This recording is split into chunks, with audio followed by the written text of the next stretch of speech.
Coming up this weekend, we have an absolute barn burner. Flyweight never die. Possible fight of the night between the returning El Jefe, Jeff Molina, coming off a fight of the night performance against Archie Long at UFC 261. That was a giant card. It was the return of fans. It was huge. And he had an awesome debut that a lot of people got excited about. We have a Fight Night picks. Rather, we have a 15-minute card breaks rookie review for that debut. And Matt, he's going to be taking on the UFC newcomer Miojo, Daniel Lacerda. And Matt, when I look at this guy, I say fundamentals versus the wildness, because if you look at it for Miojo, he trains at ATS team, and that's a team that you see out of Brazil every once in a blue moon, and you go, oh, I think I know a guy that trained that. Didn't he fight the other week? Wasn't Daniel in his corner? You'd be right about all of this. His main teammate and a guy that has cornered a lot of his regional scene fights is Alex Oliveira, and I absolutely hate comparing fighters.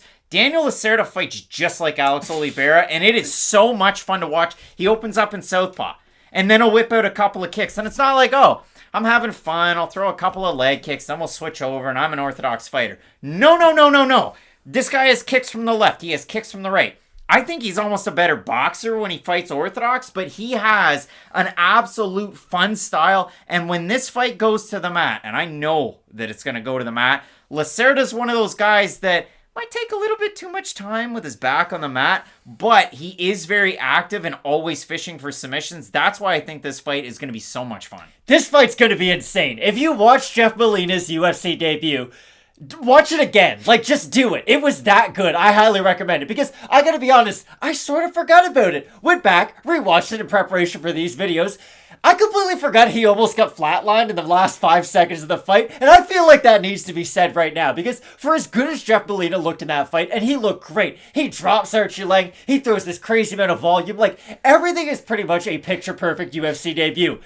And then there's 30 seconds left in the fight, and he eats a few straight shots to the chin that would have put out a lot of fighters, because they are those clean shots where head knocks back, they look really uncomfortable because they're clean on the chin, and somehow Jeff Molina is able to hold on. Now, it's one of those TJ Dillashaw, Cody Garbrandt ones where it's hey, if there was 20 seconds left in the round, then maybe the whole UFC debut would have been that much more different for Molina. Maybe we would be talking about him being on the receiving end, of one of the greatest comeback wins, really, of all time, because Molina, up until the last 30 seconds, was basically the flawless flyweight prospect coming in. Like I said, he fought not only a very fan-friendly style, but he fought in a style that you could see match up very well against other flyweights in the division, and that's why I was so excited for Jeff Molina moving forward. Now, when this fight originally got matched up, I was a little disappointed. I was like, oh really? They're giving Jeff Molina a guy who's making his debut? You think they try to build off some of the momentum Molina got in his own debut?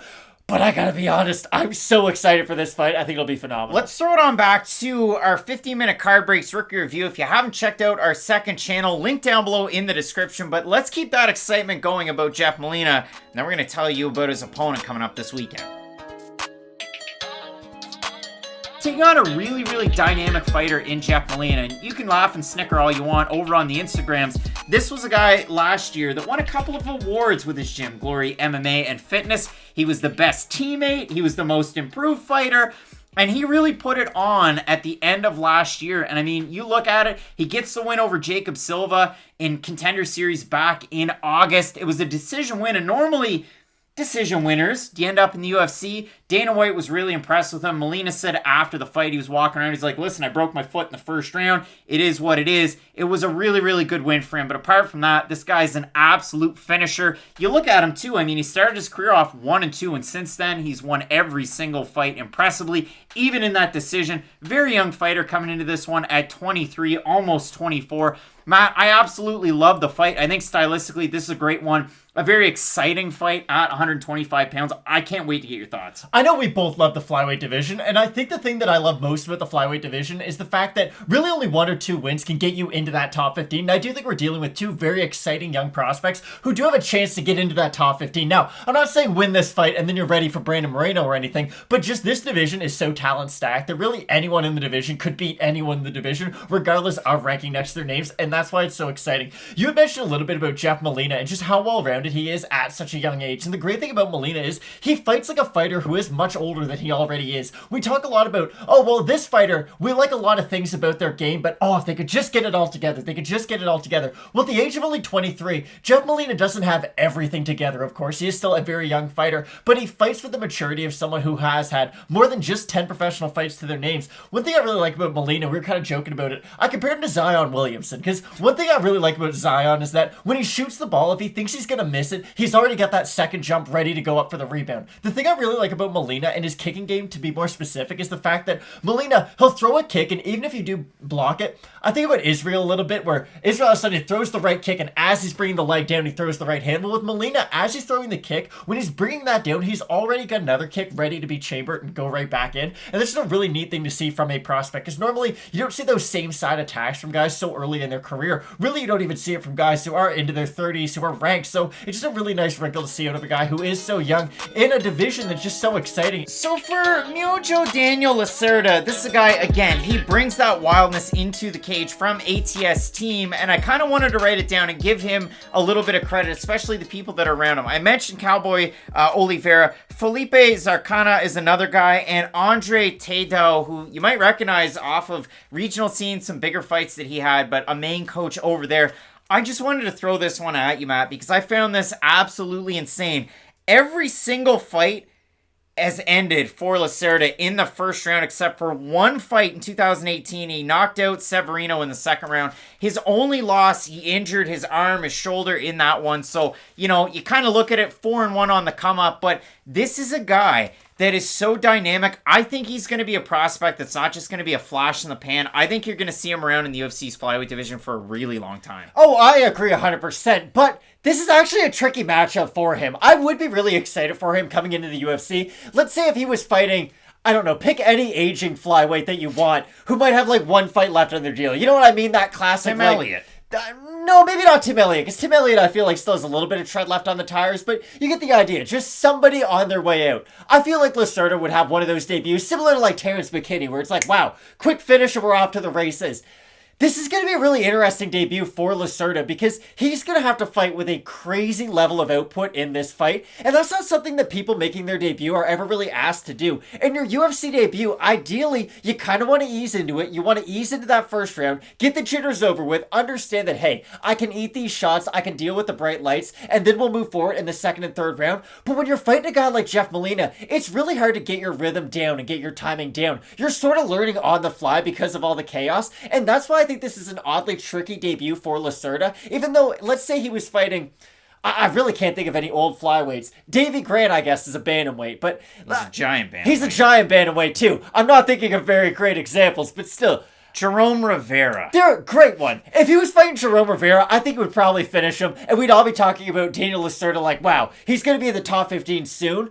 I just think this fight against Jeff Molina is really, really close on paper. I get Lacerda's an exciting prospect, but I feel like a lot of people are getting excited about this new toy in Lacerda, and they're forgetting about all the great things that Jeff Molina can do. Who are these people? Where are they? I guess I'm just trying to not let myself get too caught up in the hype by Lacerda, because I look at what he can do on paper, and he's got the submissions, he's got the striking, but normally when you have these prospects who have that like golden talent that you just can't miss, they've always got one little hitch in their game that can be exploited, and I'm worried that a guy like Jeff Molina, who can make a fight ugly, could be able to exploit that in Lacerda's game. Questionable takedown defense is my one key that I've seen out of Lacerda that I just don't get. Now, you can have bad takedown defense and have really good jiu-jitsu, and listen, this is a bad example, but not really. Mackenzie Dern doesn't have good takedown defense. There's a reason why. She's going to grapple you on the ground unless you're Marina Rodrigues, who we'll talk about later on in the show. But Matt, for Lacerda, I just wanted to talk about these things. Really good head movement. Really good high tie stance. Southpaw when he starts. He'll switch over to orthodox. Go back to southpaw. Looks more comfortable boxing, like I said, when he's orthodox. Looks more comfortable with his long-range weapons when he's coming at you from southpaw. A guy that will blitz in to take distance. He'll throw spinning head kicks that normally land, which is kind of strange to see. But again, questionable takedown defense, 5 wins by knockout, 6 wins by submission. And I wanted to focus on that Molina fight against Archie Long. If I could give you some of the scores, the actual scores that the judges had, 29-28, 29-28, 29-27. If you look at it, round 3 in terms of significant strikes, Archie Long might have rocked him a little bit later on. But the actual numbers, I've never seen somebody in a third round turn it up like Jeff Molina did. Like, Kamaru Usman's a guy that fights on this weird exponential curve where he turns it up as the fight goes on. Charles Jourdain, who... Not against DeRosa. Yeah, not against DeRosa. But there's a very few select fighters that turn it up as the fight goes on. Shevchenko, maybe a little bit up, or she fights on the same pace. She's a weird anomaly of a fighter. Jeff Molina landed 127 of 122 strikes in the third round. Yeah. That's a total you normally see over 3 rounds. That's in 1 round. Archie Lung, 57 of 125. Crazy stats. 2% of his strikes in that fight were to the legs. That's something that actually concerns me a little bit against a guy like Lacerda that can use his kicks as a long-range weapon to really open things up. So, I just want, before I head it off to you, I look at the odds for this one very close. Molina open a -170. He's still there. For Lacerda open a +145. He is still at that mark. Again, we look at the votes for this one. 783, 86% Molina, 79% by decision. The 14% that have Lacerda, 36% by decision, 27% by submission, 30% by knockout. Those odds are all relative and weird percentages on Tapology. All of this to say, I think this is an awesomely close fight. I think we're going to get a fight of the night out of this one. I could see, I don't like when people say this, but like a split decision or just a very close decision in the end. I love the fight. I have a hard time with the pick. I do have a hard time with the pick, but my issue with Lacerda, and this is really my only issue with him, he does have a little bit of that Zviad in him. Like, yes, he does land a lot. Superstar. No. But you said, yes, he throws a lot of those spinning kicks, and yes, he does land a lot of them. He does have oddly good accuracy with them. But the issue is that it's hard to rely on spinning back kick accuracy as just something throughout your career. And techniques like that do require a lot of energy. And when you're fighting a guy like Jeff Molina, the first thing I care about is, can you keep a decent pace throughout 15 minutes? And what's the one question that we don't know about Lacerda? I have no idea if he can.